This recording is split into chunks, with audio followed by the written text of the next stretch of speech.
Filosofia em voz alta. Viviane Mosé, Nietzsche e a grande política da linguagem.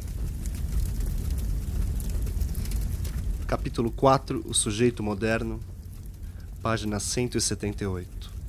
Descartes foi vítima dos próprios preconceitos que ele tanto quis denunciar. Buscando produzir um conhecimento seguro, ele começou por instaurar a necessidade de duvidar de todas as suas opiniões, o que implicou colocar em questão os princípios sobre os quais estas opiniões se apoiavam. O objetivo da dúvida é libertar o conhecimento dos juízos pré-estabelecidos. No entanto, na interpretação de Nietzsche, é exatamente sobre um preconceito que a certeza do cogito se apoia. Descartes foi vítima da armadilha da linguagem. A verdade do cogito não passa de uma ficção da linguagem, um jogo de palavras. Nietzsche faz uma avaliação do enunciado cartesiano, mostrando as mediações implicadas nessa pretensa verdade. A argumentação de Descartes reduz-se a admitir que se existem pensamentos é porque alguma coisa pensa, e essa coisa sou eu. Ao sustentar sua certeza em duas, abre aspas, afirmações temerárias, fecha aspas, o pensamento e o sujeito, ele termina por separar o pensamento daquele que pensa. Ou seja, o pensamento é uma substância produzida por um substrato sujeito. Citação Além do Bem e do Mal de Nietzsche.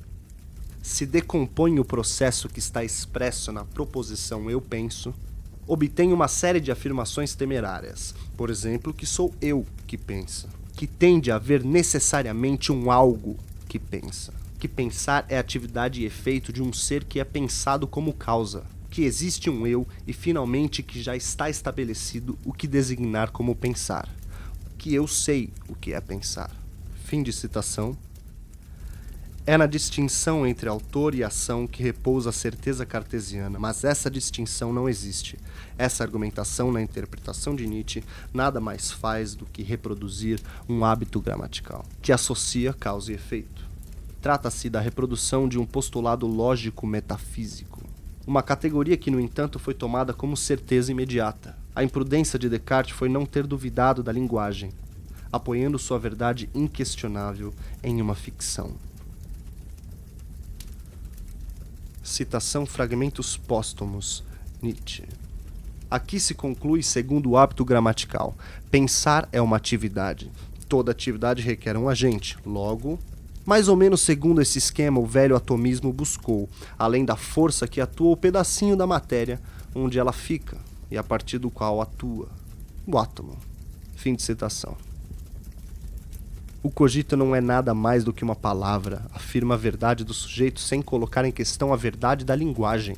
A substancialidade conferida ao sujeito é a simples reprodução da crença na linguagem, o que significa que a realidade do pensamento não foi colocada em questão.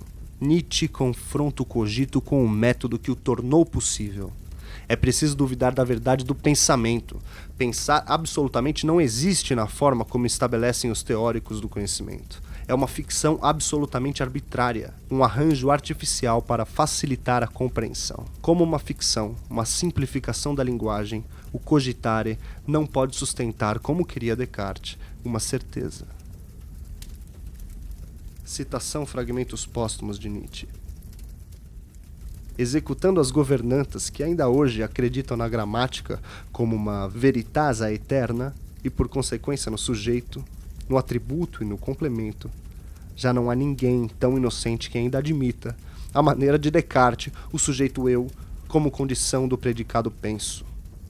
Graças à tendência cética da filosofia moderna, é muito mais no inverso, a saber, o pensamento como causa e condição, tanto do sujeito como do complemento, da substância, da matéria, que estamos dispostos a acreditar.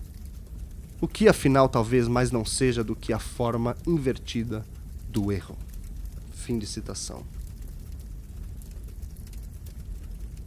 A questão colocada por Nietzsche não é a inversão da crença, onde o eu deixa de ser condição para ser consequência do predicado penso, como faz a filosofia moderna. O que a genealogia quer é explicitar as condições de nascimento desta crença, tanto no sujeito como no pensamento, mostrando as ocultações que tiveram que ser instauradas para que estas verdades se tornassem possíveis. O que a verdade cartesiana do cogito oculta é sua fundamentação gramatical. O sujeito somente é condição do predicado penso em decorrência de um princípio lógico imposto à linguagem. A lei da causalidade é uma lei gramatical, um acordo capaz de facilitar a comunicação, não uma verdade. Mais do que isso, a lógica, como escravatura nos laços da linguagem, manifesta uma interpretação nihilista da vida, resulta de uma vontade de negação. Contra a certeza cartesiana fundada no pensamento, Nietzsche vai afirmar, abre aspas, um pensamento vem quando ele quer, e não quando eu quero.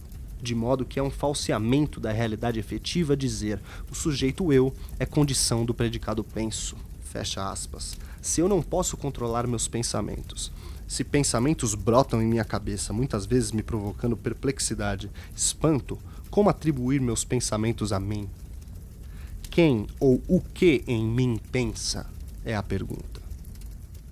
Ao afirmar a autonomia do pensamento sobre o sujeito, Nietzsche está não somente chamando a atenção para a ilusão do cogito, mas indo em direção ao seu pensamento mais instigante, no que diz respeito à linguagem e ao pensamento. O pensamento não resulta de um ponto, de uma intenção do eu, da consciência, mas de uma guerra, de um confronto plural e instável, da vida como vontade de potência. Quem pensa é a guerra que é a vida. Meu eu resulta desta guerra, deste pensamento produzido pelo corpo, não somente o corpo do homem, mas os corpos, os fluxos, as forças. O homem, para Nietzsche, em todos os sentidos e perspectivas, está submetido à vida. É produto de exterioridade.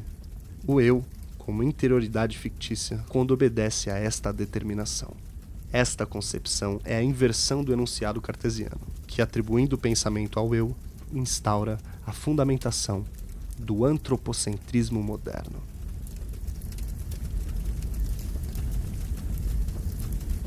Aos inscritos deste canal, façamos dessa sessão de comentários um verdadeiro agon sobre o trecho lido. Muito obrigado e até o próximo Filosofia em Voz Alta.